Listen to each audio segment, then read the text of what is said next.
Caríssimos irmãos e irmãs, rádio ouvintes que nos acompanham pelas redes sociais. Bem, a carta aos Hebreus continua falando do sacrifício de antes e depois.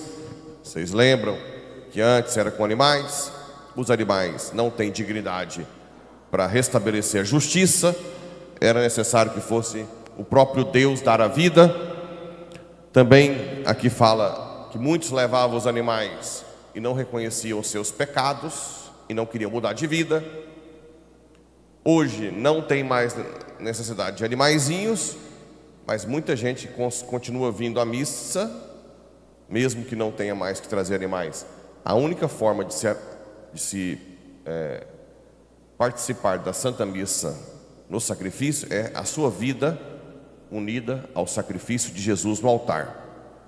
Por que muita gente não faz isso? Por ignorância. Muita gente não sabe o que é a missa, não entende esse mistério, não sabe que tem que se unir a Jesus no altar, né?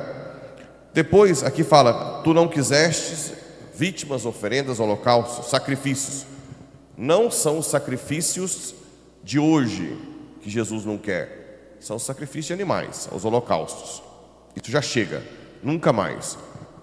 Existe um único sacrifício, 2000 anos atrás, que permanece na história eternamente, e que hoje, por exemplo, o céu se abre, toda missa, o Eterno toca o tempo, e o mesmo sacrifício de 2000 anos se faz presente aqui, de uma forma incruenta. Já falei isso algumas vezes. E o intuito disso qual é? Agora, ao invés de trazer o animal, você vem com a sua vida e entrega a Jesus. Você oferece todas as suas dores, seus fracassos, e Jesus lava no altar, né? No Evangelho, nós temos essa passagem que alguns até protestantes usam, quando fala para Jesus: sua mãe e seus irmãos estão lá fora. E ele diz: tua mãe. E ele diz: quem é minha mãe? Quem são meus irmãos? Aqui estão minha mãe e meus irmãos. Quem faz a vontade de Deus? Muitos usam isso para dizer que ele está desprezando a sua mãe, que ela fez o papel dela, que agora não tem mais. Bem, mas não é isso.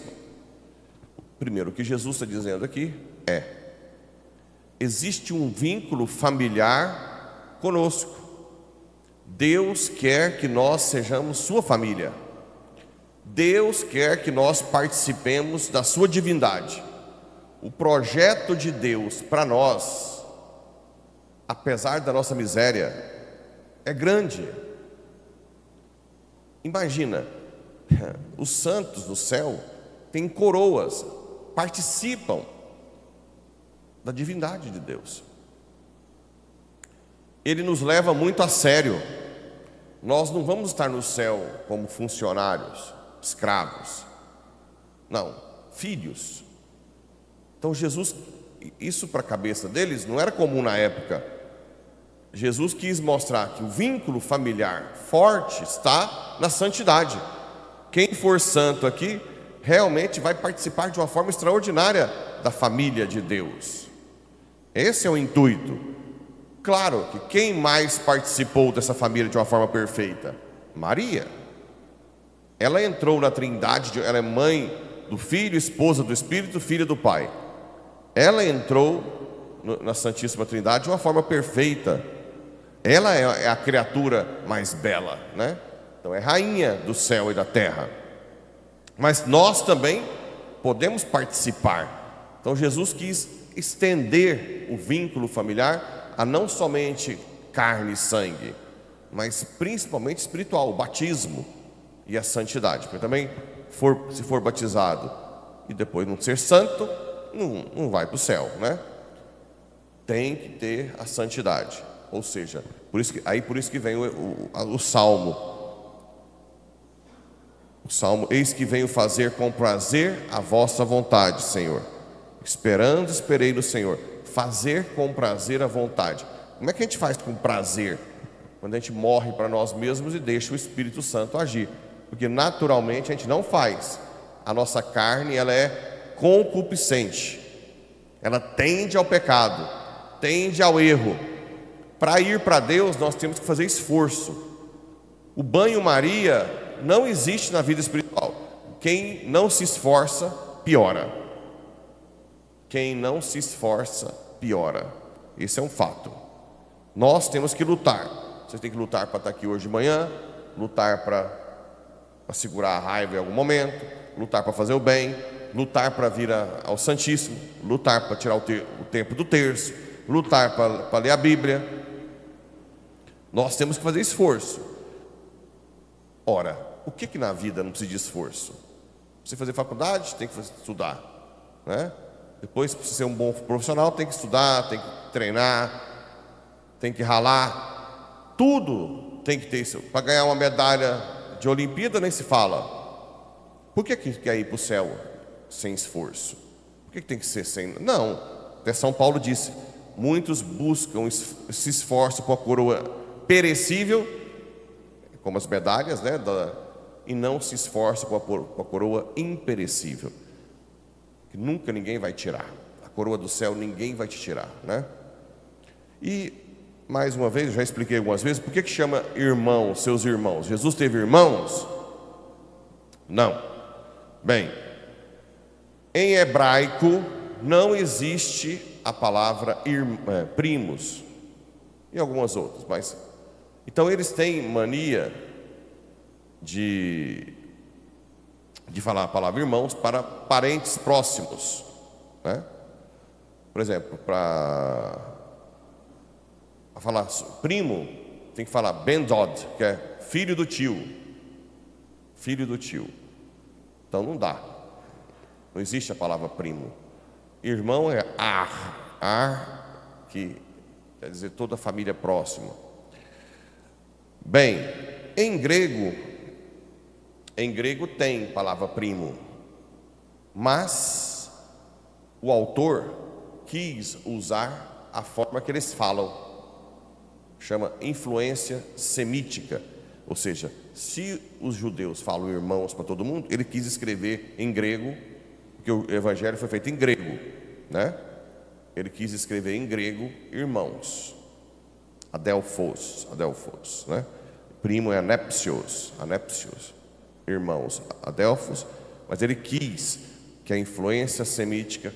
Bem, e aí basta ver na Bíblia, eles chamam João e Tiago de irmãos, e eles são primos, filhos de Zebedeu. Ninguém fala quem foi filho de Maria, não existe filho de Maria, certo? Então a palavra irmãos na época é usada para parente próximo, primos e assim por diante.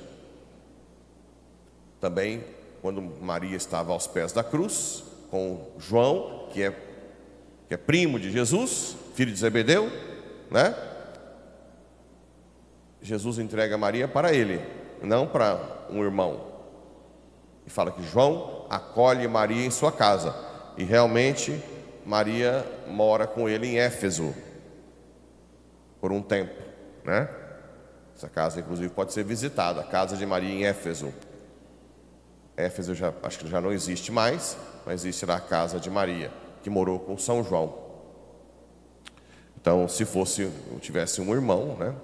Então essas são as nuances.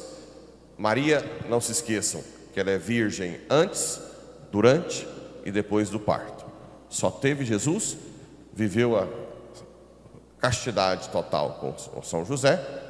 Então São José também, por isso que São José tem um lírio, geralmente, Jesus, né? Um lírio, para dizer que é o máximo do amor. Olha que engraçado. Engraçado não, que triste, né? A sociedade hoje coloca que o sexo é o que tem que estar apimentado no casamento, então não dá certo. A família mais perfeita é aquela que se doa tanto, a tal ponto de não precisar de sexo. Olha a diferença. A doação sem pedir nada em troca é máxima na Sagrada Família. José se consumiu por Maria sem sexo. Maria se consumiu por José sem sexo. Por que isso, padre? Bem, como o demônio pegou o sexo e levou para um extremo, só é feliz quem tem sexo, tráfico de pessoas, prostituição, adultério. O que Deus quis? Mostrar que não, que a felicidade vem de Deus, na doação total, não é o sexo, não é? Então, é um dos motivos da Sagrada Família ser o exemplo. Depois tem muitos casais hoje que um está doente, não tem mais sexo, né? Está acamado. Se o sexo fosse a essência do matrimônio, o acamado deveria ficar. A mulher vai largar ele lá na chapada? Ou arrumar outro fora? Não. Se ela se doar para ele acamado, buscando o amor de Deus, ela pode ser mais feliz ainda do que antes. Ela pode ter uma graça de Deus, de fortaleza, de felicidade, pela doação, porque ela se assemelha mais ainda à Sagrada Família. Então aqui fica também esse exemplo da Sagrada Família, né? De doação total um ao outro, até o último suspiro, de tentar fazer a vontade de Deus, de buscar. Os dois são os que mais fizeram a vontade de Deus dentro da família. Jesus ficou com eles 30 anos, só 3 anos fora. 30 anos. Como é que Jesus não considera 30 anos dentro de casa? 3 anos na vida pública.